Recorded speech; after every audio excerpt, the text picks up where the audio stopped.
Hey y'all, and welcome back to another episode of Library on Lock. I'm your host, Lauren Mobley. You already know library life can be full of ups and downs, but you can always come kick it with me and my guests to laugh and learn. All things library, all the time, or at least until I change my mind. Here I can guarantee you we'll mix things up and lock it down. So, guys, today's episode is truly wonderful because it's enlightening, educational, and even a little funny. You know, I like the LOL, pun intended, but for real.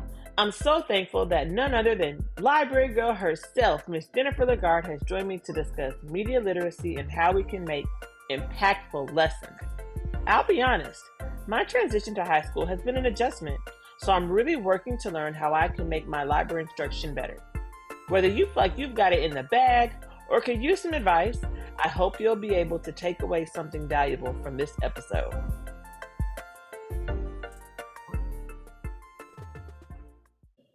Hey, Jennifer. Okay, y'all. So we already had like a long conversation before we even got started. LaGarde is here. Thank you so much for coming today. It is my absolute pleasure. If the pre-show is any indication of how this is going to go, I am excited.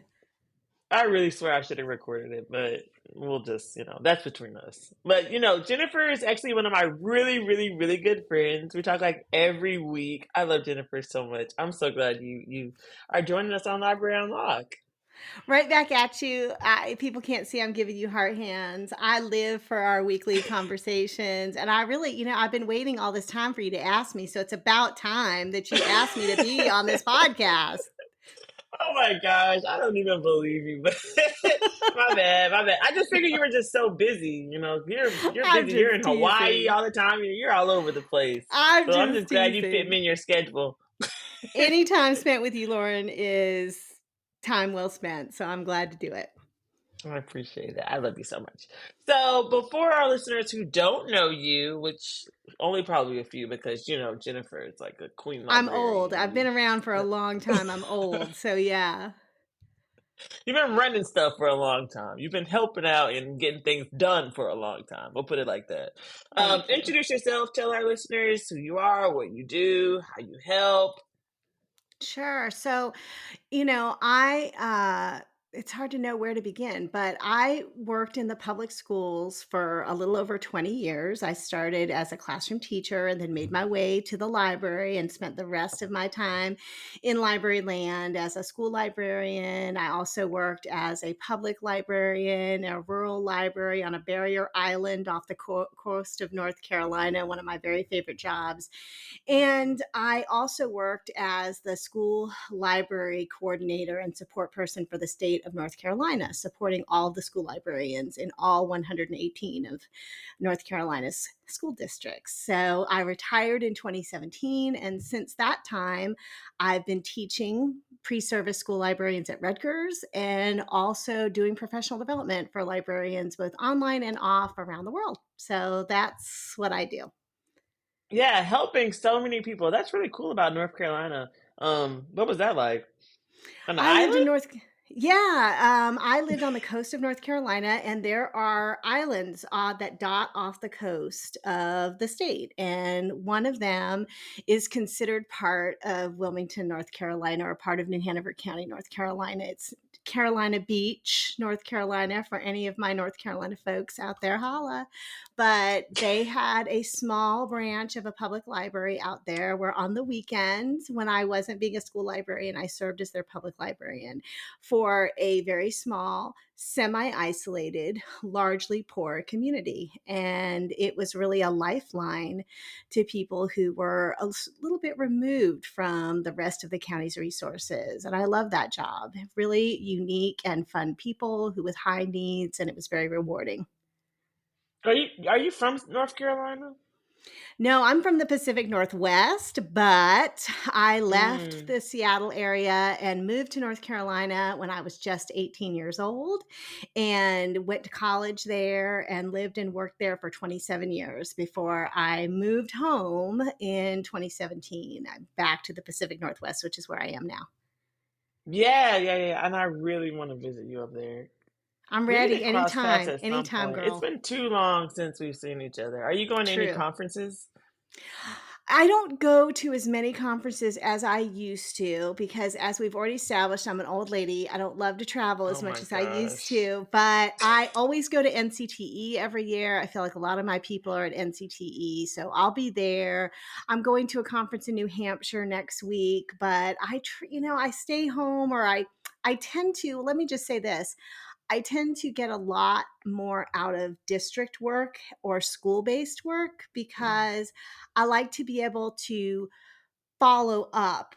That going to a conference is great. I love giving a keynote or doing a workshop. All of that is a lot of fun and I love connecting with people there. But having a relationship with a school district or a school allows me to come in and support librarians, work with kids, and then follow up. So I know that if they need additional support after, I can help. I can find out if what I did really made a difference. All of those kinds of like formative assessments that we do in the classroom in the library all the time anyway. When I work with a school or a district, I get to do a little bit more of that than just a conference. So That's really nice to kind of see even the growth of like your impact and how it was able to shape and kind of keep relationships. That's a good point I didn't really consider. I really want to know how you even got into librarianship. I know you mentioned being a teacher at first, which a lot of librarians were former teachers. Tell us about that. Were you an ELA teacher? I Were you a high was, school? but yeah, I was. I was a middle school and high school ELA teacher for not quite 10 years, but Guessed it. yeah, that's it. I know. We have a way about us, don't we? But I always say that my like journey to librarianship really began when I was probably around first or second grade, really, because I was a very transient kid. I grew up really, really Mm, poor in a house that was plagued by things like domestic violence and substance abuse. And my family was very transient. We moved around all of the time. Eighth grade was a pivotal year for me because it was the first year I ever went to a school for an entire school year. And prior to that, my brother and I tried to add it up one time. And by the time I'd gotten to the eighth grade, we'd been to something like 26 different schools. We just bounced around because my parents were either looking for work or the rent was due or who knows, right? But I don't have any memories of my parents ever coming to school with me. I don't remember them coming for a conference or because I was sick or anything like that. But I do have many memories of showing up to a school with my little brother in tow, going to the office saying, "Hey, we're here," and some nice lady at the office giving me a packet of paperwork for my parents to take home so that we could register. And then someone saying, your little brother's classroom is down here and your little brother's class, and your classroom is this way. And I would take my little brother to his classroom and then I would go to the school library where I would find a Judy Blume book and hide under a table. And for some schools, I'm not kidding when I say I spent my whole time at that school in that very location because no teacher was looking for me. Nobody was looking for me. And I would just hide under the table with my Judy Blume book, hoping no one would see me. Because as a poor kid, a transient kid, a chubby kid, school didn't always feel safe. But as an adult, what I can see now is that I didn't really want to be invisible. What I really wanted was to be seen, was for somebody to notice me and to care for me. And I'm so grateful to school librarians who did see me and handed me stories that helped me feel like I wasn't alone, who let me stay in the library when I didn't feel safe other places. So even though I eventually decided to go the classroom route, it didn't take me that many years to realize that where I really needed to be was the library. And when I came to that realization, it was sort of like a duh, Jennifer. Like, of course you do. Like, this has been your safe place, your home, your whole life. Of course you belong there. So once I found my way there, I just never looked back. It was the best job in the whole school. oh my God, you're about to make me cry. That Listen, was so sweet. I'm a product of libraries, like I'm Oh, here. Libraries save me. And this is why I feel so passionately about advocating that every child deserves access to a degreed librarian because I shudder to think what would have happened to me had I not had those people. every child, but especially kids who don't come to school with their basic needs being met, who may find in the resources in the library not only a home, but like a window into what's possible for them. Those kids need libraries more than anyone. And so I don't know. I just feel like it's my life's work to support that. And it shows you're doing such amazing things, but that's so sweet because libraries are such safe havens for our students. And when you think about the schools that do not have school certified school librarians or don't have libraries at all, it's just Yes. devastating. And when you think about how libraries are under attack today and how so many schools are losing them, it's just shuddering, but It's it's making me malpractice really is what it upset. is. Yes, yes, Yes. absolutely. Um, and it really just breaks my heart to think about the students who won't have access to this. Gosh, that was deep.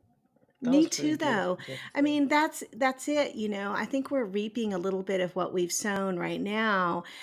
Every time, no matter who I talk to, I think people are deeply, deeply concerned by the direction our world is heading right now. You know, we have increasingly a populace that can't talk to one another to solve problems, increasingly a populace who doesn't really understand how our government works or and doesn't really understand how globally we're all deeply connected to one another. What happens to one person happens to all of us. And I think, you know, I think that's a result in part to like the systematic dismantling of library services to kids, because historically those are the spaces where kids learn about those things. And I just feel like we're paying a deep, deep price for those choices. And I don't know how we turn it around, but I'm hopeful we will. That's a great segue to your passion, media literacy and information literacy, helping students learn what they need to know about deciphering the news and how to receive information and being smart about decision making and who's influencing them. Um, Mm. how did you become so interested in, I guess, teaching these topics? Well, you know, I think just like everyone else, I started to look around at what was happening on social media and feeling like, well, goodness, you know, I can either continue to keep like complaining about this or I can try to do something about it. So back around 2015, my friend Darren Hudgens and I decided we would write a book together that we ended up calling Fact versus Fiction, which was sort of our attempt at like ringing a bell. It was like sounding an alarm to say, hey, y'all, we're in trouble. We've got to do something about this. And in that book, we really made an attempt not to prescribe a way to do it to teachers. Like we just said, instead of saying you should do it this way, we said, here's some resources for how you could do it. Like that's sort of how we wanted to emphasize teacher autonomy and librarian autonomy. But after that book came out, in the years that followed, social media became the primary news source for most Americans and information sources as the primary information source, not just for adults, but also for kids. The social media became increasingly more monetized, and our feeds there became more algorithmically driven by emotional triggers. And so for Darren and I, we thought, golly, I'm not sure this first book we wrote is as relevant as it could be anymore. So let's write a new one. And that's when Digital Detectives was born. And Mm, that was our attempt to reframe the way we teach media literacy to focus less on things like who is the source, when was it published, all of those sort of traditional basic knowledge binary questions where there's a single right answer, to focus more on how does this information make you feel? Who benefits if mm, you feel this way? What are they hoping you're going to do? And what's the cost of that action? So, like for me now, really in the last year or so, I've honestly switched my language. I don't even, when I'm working with groups and with kids especially, I don't even use the term media literacy anymore. I talk in terms of media mindfulness, because mm, I think the question we need to be posing to kids isn't, is this real? Is this fake? Or is this trustworthy? Rather, the question I ask kids is, should you engage with this? And Because engagement has consequences. When you press like, when you press follow, when you comment, all of those things, all those double taps, when you do those things, you're telling the algorithm not simply that you want to see more content like that. You aren't just endorsing the content. What you're telling the algorithm is, I love the way this content makes me feel. Make me feel this way again. So if you're engaging with content that makes you hate people, that makes you hate yourself, that makes you afraid of a certain group of people, that makes you see other people as the enemy, you're telling the algorithm, I love feeling this way. Make me feel like this again. So you're going to get more and more content that triggers those really harmful feelings that divide us. So for kids and adults now, I'm working to help them apply sort of mindfulness techniques to their social media consumption, where they think first about, what kind of feelings does this trigger? Are these healthy feelings? Who benefits if I feel this way? If this makes me hate myself, if this makes me feel like I don't belong on this planet, if this makes me feel like this group of people are my enemy, gosh, who might want me to feel that way? And Mm. what's how do they benefit? And what should I do instead? Because we do have control over whether or not we engage. And by stopping that cycle, disrupting that cycle of engagement, that's the only way that we are able to reframe our feeds so that they're more healthy. And we're the only way we're able to send a message to the social media platforms that we want them to do it differently. I just started reading Anxious Generation by Jonathan Mm-hmm. Haidt, Yep. and it is blowing my mind. I mean, I knew this, social media was bad for kids, but to just kind of understand in depth, like what this looks like and how this is impacting people. And I mean, I've only read part one, I'll be honest. I'm at the beginning. That's all right. That's I the still best got a place lot to more book start. to go. Yeah, Right, that's right, right. right. You got to start at the beginning, right? But Yep. I still got a lot more book left. But in the beginning, he lays out these ideas or his plan for solutions. And one of them is like no social media before 16, maybe, or something like that. Mm-hmm. And or no phones in middle school, And so in Georgia, I'm in Georgia, just passed a bill to eliminate Yep. phones in schools for Yep. K through 8.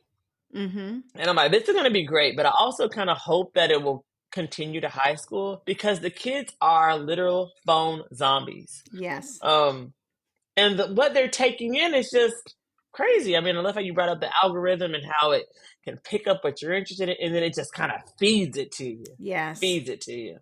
Their brains are so malleable, and I mean, as an adult, I'm kind of sucked into it. So I can't imagine being a teenager and or even a kid Yeah. and having all that, giving all that control over to my phone and letting it dictate what Yeah, I I'm mean, seeing and how their I'm frontal feeling. lobes aren't even formed yet. Their brains aren't finished developing yet. So the way that these devices become sort of, I don't know, a book that I also recommend in companionship to Anxious Generation is called Dopamine Nation by Anna Mm, Lemke.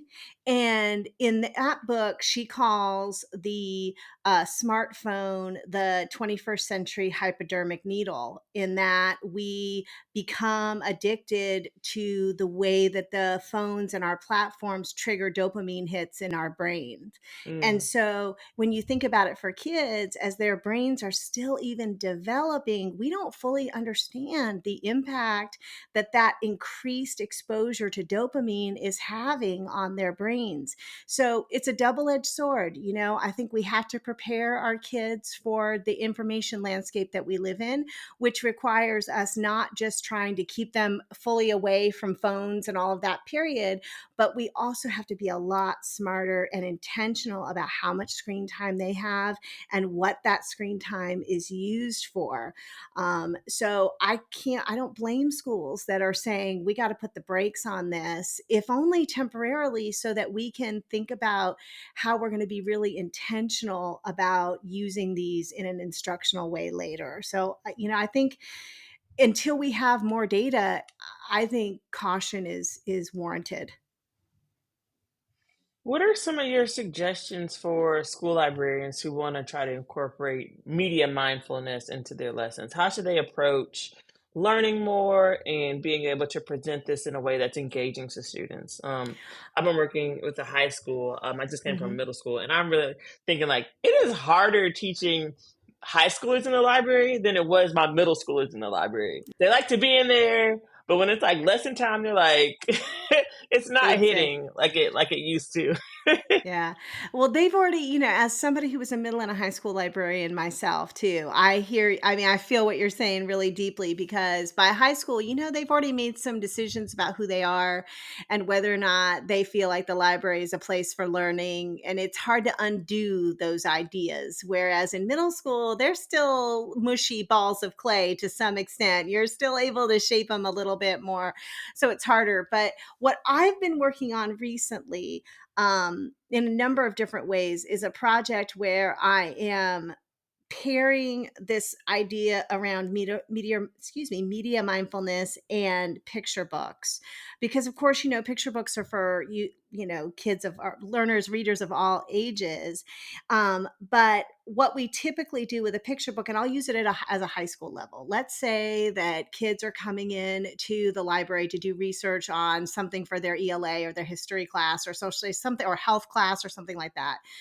One thing that we might do is we might pull out a picture book that's related to that topic to just give them an introduction, to like activate some prior knowledge, to get their minds in the right headspace for that context. Some picture book that maybe, like, I'll use a George Takei picture book as an example. If they're gonna come in the library and they're going to learn about the internment camps during World War II, then we might pull out George Takei's picture book as a way to introduce them to that time period, because it's a first person, memoir in a picture book of his experience in the internment camps. When we do that, as we do a read aloud, what we typically do is we read the book and we might show them the pages and ask them some questions about it's going on, like what do you notice in this spread, etc. I think one of the easiest things that school librarians can do at any level is to simply change our questioning techniques when we're using, and I'm using picture books as an example, but we can use any text really. And to change our question away from basic knowledge questions like what's happening here, what do you notice, what's going on, blah, blah, blah, to simply asking kids, how does this make you feel?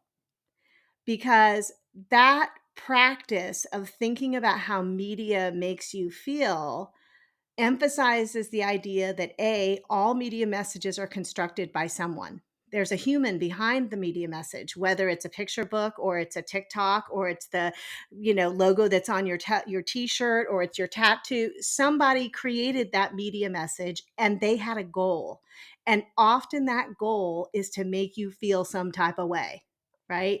So getting kids to practice thinking about how media makes them feel is incredibly important and can be easily then transferred to their online lives later. But picture books provide us a very quick and easy entry point into that work, because once you ask them, you show them the spread of little George behind that fence in the internment camp with his hand on the wire looking out into a world, and you ask the kids, how does that make you feel? They'll say things like angry. They'll say things like sad, worried, outraged. I can't believe this happened in our own country. They'll say that kind of stuff, right? And then you can ask them other questions like, well, why do you think George wants you to feel that way? What is he hoping you're going to do? And those questions can then be applied to their online lives. But we have to develop those as habits, just like we do any kind Mm. of mindfulness practice. And picture books are an easy way. But that one thing, Lauren, that just changing your question types is the easiest way to get started. Because once kids have that practice, then when you want to teach a media literacy lesson and you want to focus to what information looks like on TikTok or Snapchat or wherever, you can then apply those same questions that they're used to answering. So let's move away from the crap test, everybody, and kind of Exactly. transition. Yes. Oh my gosh. I have to tell you this one story. A lot of times in workshops, I'll put up a timeline of all these tech tools, and it'll have it'll have this long 2 decades long timeline that has tools that we use to get information and tools that we use to evaluate information. And the crap test, of course, is at the very far side of that timeline because it was invented before all of these tools that we use to get information it was invented before social media. It was invented before the smartphone. It was invented before all these things. And one of my very favorite stories is I put up this timeline in a workshop in upstate New York, and it was this giant room with like 400 librarians in it. And I'm like, what do y'all notice about this? And some librarian way in the back shouted, "Oh my God, we created the crap test before we created all the crap," which I thought was hilarious. But it's true. Those tools just were not, the people who invented those tools couldn't have conceived of a world where we Mm, all carried around highly powerful computers in our pockets and got our information off of crowdsourced platforms. They just weren't invented for the times we're living in. So it's time for them to be retired. right. It's time to update and learn more. So, where would you suggest that librarians who want to learn more about increasing media literacy and media mindfulness start? I think one of the best places right now to get information, and this is going to be so ironic that I'm going to say this right now, but a lot of our understanding of how to apply these skills to today's information landscape, all of that understanding is still developing. And so you have a lot of content creators and thinkers and writers like me who are sharing their work on social media. I share a ton of what I'm creating on BlueSky. And I use the hashtag TLSky or TLSky chat there, and you can get a lot of information. My blog is another resource. I share a lot of resources there. So, and they can also reach out to me directly. I'm happy to help in any way that I can. Yeah, I will be reaching out. Good. Let's do Just something because magical for your let's do kids. something magical. I just want to make it more fun. Like, of course, I want to be instructional, but I feel like with my lessons, I've been, I'll get the standard from the teacher, and it's not fun. I know. Like, I gotta bring the fun back. Like, I had some really cool ideas that I thought about, and we're kind of getting off topic. Sorry, guys. That's okay. This Um, is this is our time, girl. it's cool. It's cool That's library right. chat. What do you want from That's me? right. But I had these ideas, and it's like, oh, that's not the standard. Like, that's not. Mhm. I'm like, But can we here's the do thing. something Let me say fun, something about creative? standards. Let me say something about standards. One thing that I think Tell we get them. wrong. I know I'm about to preach it, girl, but I think one of the problems we have in education is that we treat the standard like the ceiling, like it's the goal that we're going towards, when really the standard is the floor that we're jumping off of. So, not everything needs to fit into the standard box. It can be that the standard was a springboard to this, that you got to understand the standard to go to the next step, right? So, if you think of the standard as as the floor instead of the ceiling, that gives you a lot more room to be creative. And the good news for school librarians, I think, when it comes to media literacy or media mindfulness, is that so many authors for young adults outside of picture books. I mean, you think about some of our favorite authors who are writing for the age group you teach are Lamar Giles, are Nick Stone. You know, you just could name them all. They're including more and more multimodal texts that include things like social media experiences, text messages, etc., within their narratives. And those are perfect places for us to use that story, which can really hook and connect them to teach these lessons that are so important about their digital lives, too. I love that you brought up the authors. You know, I I love that love you brought up them. the You know, I authors. love them. Yeah. So you have your podcast, The Reader's Heart, which is so sweet, and you interview some incredible authors. So tell us a little bit about that.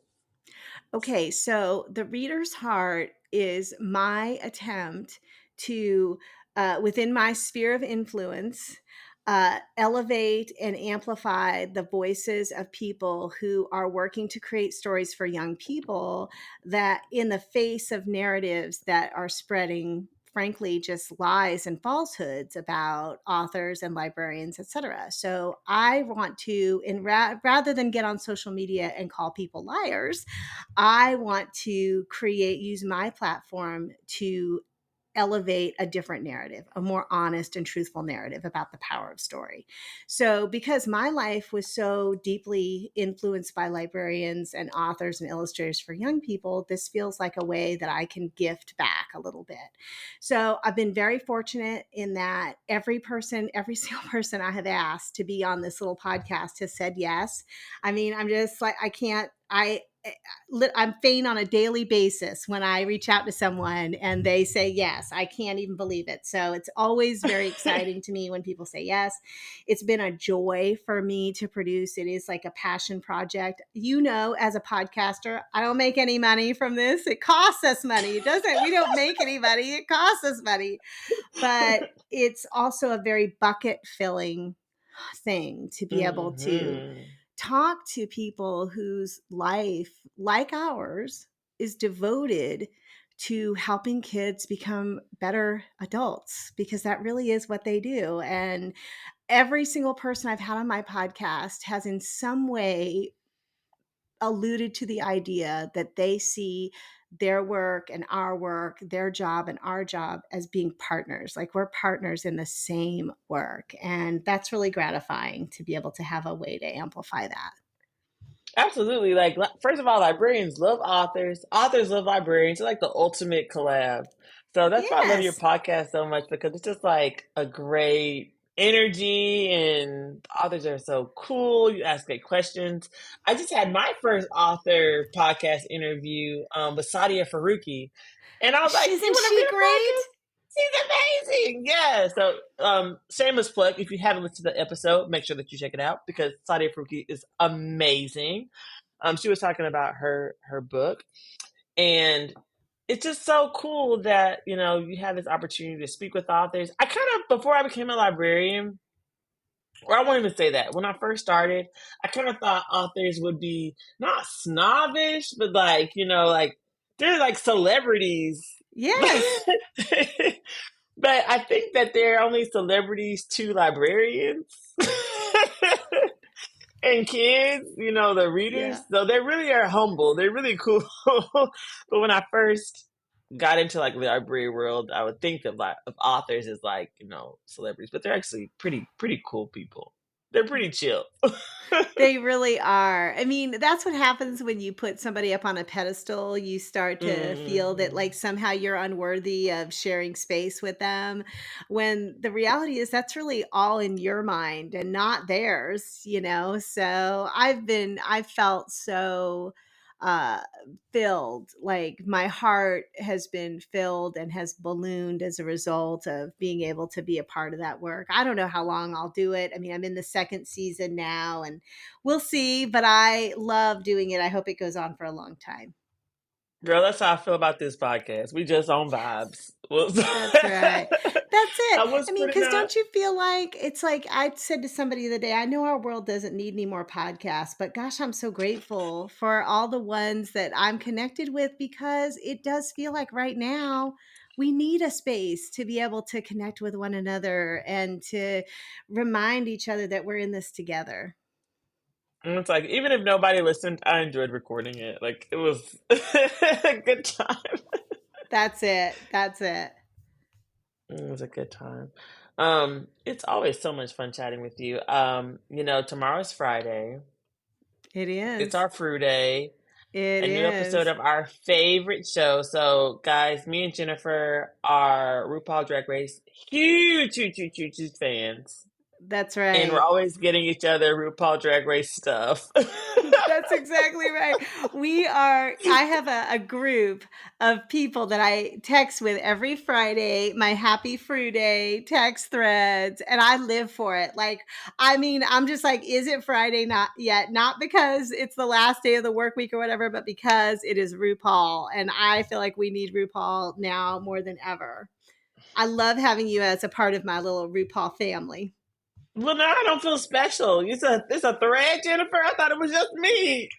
Well, your thread is extra special though, okay? So don't think of it as how you're not a part of that thread. They're not a part of our thread, It's okay? a They're mass left out. text. It's a mass text, No. guys. Maybe I need to start a group thread. I need to start a group. It's just a bunch of individuals who don't know each other. But maybe y'all should know each other. I should be the matchmaker, start You know what? matchmaking everybody. I used to have a RuPaul Drag Race fantasy league. What? And it was so fun. Yeah, it was so fun. Like I did it for a few seasons. We Well, would that like needs to before the restart. That needs to I mean, I know you've been having babies or whatever, but stop. I don't care about any of that. Fantasy League needs to come back, right? Ignore those children and get back to your real work of creating your fantasy league. when you're done popping out babies, Lauren, get back That's to right. the Drag Race fantasy league. That's right. Let's prioritize what's really important here, Lauren. Come on now. That's hilarious. That is so funny. I Oh my love God. it. Okay, before I let you go, we've had a great chat, but I need to know, what are you reading right now? I'm in my reading era, but I want to know what you're reading. Oh my gosh, I feel like I always have like 20 books going on at the same time. Right now, I'm doing something really rare, which is that I'm rereading some books because I feel really, really lucky. I don't, I, some of this is top secret, but I have been asked to be a part. This part is not top secret, but I'm on the committee to decide the first ever intersectional diversity award, which is being sponsored by SCWI and also Federico Aribia, who is the author of Pedro and Daniel. And he and his husband have sponsored this award for books that feature intersectional diversity. So characters who are diverse in Oh. multiple ways. Hmm. And this is where the top secret part is coming, is that the finalists have been decided and I'm rereading those, but they haven't been announced yet. So I cannot share their names yet, but I'm really excited because that will be announced next month. And there's a cash prize for the winner. And it's a important award because it just recognizes how, just like people, characters in literature are more than one thing. And identities are complex and beautiful. You know, we don't just want books that feature Black characters and books that feature gay characters. There are books with characters who are many, many things, right? And so I love the idea of thinking about how diversity inclusivity intersects through these characters. So that didn't really answer your question very well, but I want to point out a couple of She books that said, I I can't am. tell you what I'm reading. It's a Yeah, I'm secret. reading stuff, but I can't tell you. Let me tell you about these two that I am reading. I just finished this beautiful book called On the Wings of La Noche Oh by my Vanessa God. Torres. Look at that gorgeous cover. That's amazing, guys. Okay, if you're listening, you need to go to YouTube right now, and I'll link it in the show notes. But that book is beautiful. What was the It title is again? I'm gonna so, write down. it's called On the Wings of La Noche. And it Wow. is about a young girl who, by night, transforms into a lechuza, which is an owl, sort of mythological creature whose job it is to transport people after they die to the next world. But she is sort of trapped in this world in between in herself because her best friend has died and she has refused to transport her to the next world. So it really is Is this an about art? Is this it. out here? No, this is brand new. It just came out, On the Wings of La Noche. Oh, Vanessa L. Torres, we see you, Hmm. girl. It's That's so beautiful. beautifully done. And it's YA. I mean, I think upper middle school, there's nothing in there that wouldn't be appropriate for upper middle school, but it's really targeting high school readers. So it's for your folks, for sure. And then I've just started, this is an arc, and I've just started When We Go Missing by April April Henry. Henry, which Mm. is a fictionalized account from what I can tell so far. It is a mystery, but it is focusing on missing and murdered girls. And so I'm looking Mm. forward to that. And that's got a pretty cool cover too. Yeah, it does. That's been a popular theme in a lot of books Yeah. that I've noticed lately. Hmm. I just started. Oh no, am I gonna drop like? Oh no, Needy Little Things by Ooh. Chanel Desimores, and it is so good. I'm only in Oh, like I love chapter it. 5, and it's amazing so far. But that also talks about missing girls. Yeah. Um, the main character has this gift where she can sense what people need, and it's Ooh. almost like it's always in her brain, like whatever they need is kind of Yeah. bothering her, and so it leads her to continue the search for her missing friend. Wow, that sounds really exciting too. I love a good mystery. Yeah, I'm in my reading era. Like I'm telling you, to kind of avoid the news, like I'll put a book down and then I immediately need to pick something else back up because I'm like trying to distance myself from reality. Well, I think it's healthy. I mean, you have to find a balance between being informed and not being in a state of panic. And if reading helps you do that and an occasional glass of Prosecco, I say go for it, girl. Glass or two. I'm right there with you. All right, well, Jennifer, before I let you go, is there anything that you want to share with our listeners? Where can they find you and connect? Okay, well, I have limited my social media now. I'm only just in two places, which is BlueSky and on Instagram, but it's real Mm-hmm. easy to find me. I'm Jennifer LaGarde in both of those places, so you can find me there. My blog is librarygirl.net, where I share all of the things. And I'll also just give a really quick little plug to my friends at Bookalicious. I run a middle grade book club for them once a month, where the authors and illustrators of the books we read join us every single month. It is so wonderful. It's absolutely free, doesn't cost anything. So head over to bookalicious.com and register for those. They are a blast. I love Bookalicious. Me too. I Me love Bookalicious. too. Just good people. That's right. Let me say one last thing. I saw on social media Erin Bow, who wrote Simon Sort of Says, which was a National Book Award finalist a couple years back, that she posted on social media that she was giving up billionaires for Lent. That she was, for her, that meant she was going to try to reduce the ways that she supported billionaires. And one of the ways that she Mm, was going to do that is not buying books on Amazon anymore.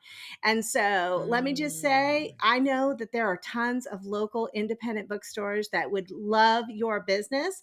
But if you need to purchase something online, head over to Bookalicious because they're independent, they're a startup, and they're good people who are not billionaires and who believe in reading identity in the way that I do. So I hope you'll buy some books from them too. Absolutely, absolutely. Thank you so much, Jennifer. It was so much fun chatting with This was you. fun. I know. We need our own podcast. It's the Oh, let's Lauren do and it. Jennifer show. Let's do it. Let's do it. All Love right. it. Happy reading, my friend.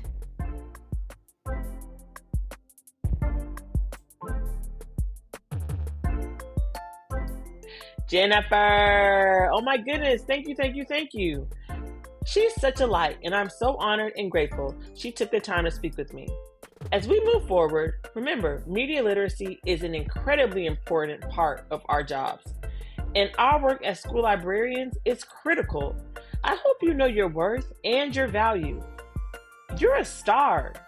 I mean that. Keep shining. See you next time.